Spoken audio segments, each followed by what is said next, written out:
अच्छा, ये जो तैयारी कर रहे हैं इसमें कुछ नालायक भी हैं जो दिन भर केवल वीडियोस ही देखते रहते हैं, इंटरव्यू, और पढ़ाई कम करते हैं जी। तो ये जो डिस्ट्रैक्शन है इसको कैसे दूर करें? सर देखिए, रिश्तेदारों का डिस्ट्रैक्शन, मोबाइल का डिस्ट्रैक्शन और एक स्पेशल डिस्ट्रैक्शन, कैसे दूर करेंगे उसे?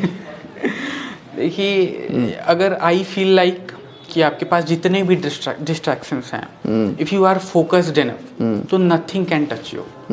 अगर आपका गोल क्लियर है, आपका एम क्लियर है, और आप अपने रिस्पॉन्सिबिलिटीज को समझ रहे हो, if you feel like what you want to do, then you can do anything, nothing can stop you, not even you can stop you. तो just try to understand your responsibilities, what your parents are going through to put you there, what's your family has gone through all the way, मतलब कितना मेहनत करा आप पे, कितना पैसे आ रहे हैं, सब कुछ, every listen. If a guy is coming for SSC, so he comes from a middle class family, और middle class guy has a lot of baggage on him.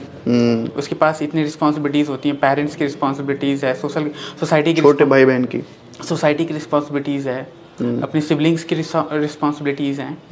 तो उन सारी रिस्पॉन्सिबिलिटीज़ को वो अपना समझें, और व्हेन अ गाय, अगर उसके फोकस, उसकी रिस्पॉन्सिबिलिटीज़ उसको क्लियर हो जाती हैं, तो फिर वो कुछ भी कर सकता है सर। हाँ, nothing is deadly then a hard working and a focused guy. तो just guys, I would tell you just one thing, कि आप जितना हार्ड वर्क कर सकते हो आप हार्ड वर्क करो, और trust me guy, I am not very, बहुत मतलब क्या बोलते हैं उसको, बहुत genius kind of something. I am very mediocre student, and I just work hard in my life, और I am very blessed to be here. मतलब God is GST inspector. Thank you, thank you. हाँ, मतलब GST inspector I got it in my first attempt, और मतलब बस मेरा यही था कि मुझे मेहनत करनी है, नथिंग एल्स। लोग बोलते थे कि एसएससी ऐसा है, एसएससी वैसा है, बट आई वाज लाइक कि जी, जो अफवाह बहुत उड़ती हैं, और इतना ज़्यादा फेक अफवाहें उड़ाई जाती हैं, और इतना ज़्यादा डिस्टर्बेंस है, यूट्यूब पर भी अवेलेबल है, बुक्स में भी अवेलेबल है, सोसाइटी में भी अवेलेबल है, तो इससे हटके कैसे फोकस करना है? सर यही चीज़ है ना, आप पिछले लोगों का ट्रैक रिकॉर्ड भी तो देखें। हाँ। हर साल लोग एग्जाम देते हैं और अच्छी अच्छी पोस्टों पे सिलेक्ट होते हैं, तो you just have to focus on that, कि लोग एग्जाम देते हैं, अच्छा परफॉर्म करते हैं, और सिलेक्ट होकर इंस्पेक्टर भी बनते हैं। तो जस्ट आप भी एग्जाम दोगे, सेलेक्ट होगे और इंस्पेक्टर बनोगे।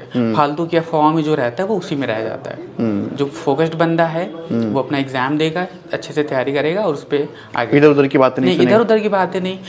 मतलब अब जैसे बहुत बंदे हैं, तो अब वो एनालिसिस में परेशान रहते हैं, कोई कहीं परेशान रहता है, कोई बोलेगा कि इस टीचर की भी पढ़ लूँ, उस टीचर की भी पढ़ लूँ, इस टीचर की भी पढ़ लूँ।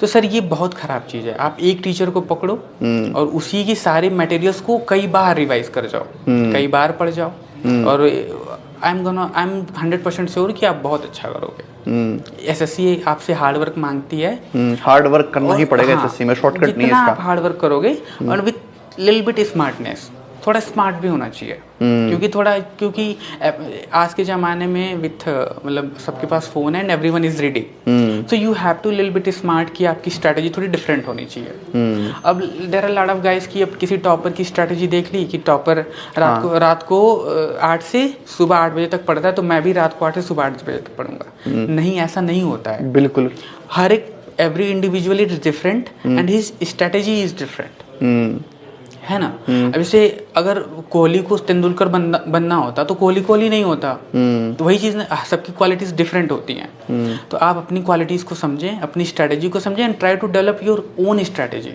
बिल्कुल, मैं हमेशा ही बात बोलता हूँ, आप फला स्टूडेंट की स्ट्रेटेजी, फला टॉपर की स्ट्रेटेजी देख करके आप कुछ नहीं कर सकते। आप अपनी strategy, and you are a topper in yourself, just try to understand, try to recognize that topper,